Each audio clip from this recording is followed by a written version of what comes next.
இன்று குறிஞ்சிப்பாடியில் வெங்கடேச பெருமாள் ஆலயத்தில் சிறப்பு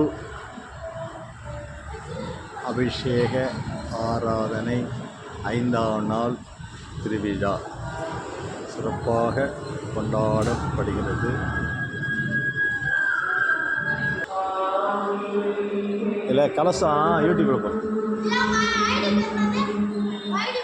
ஐடி பேர் பாரு, புலிப்பாணி பரசுராமன் சித்தர், புலிப்பாணி பரசுராமன் சித்தர் போடு பாரு, நேற்று கூட போட்டு விட்டேன்.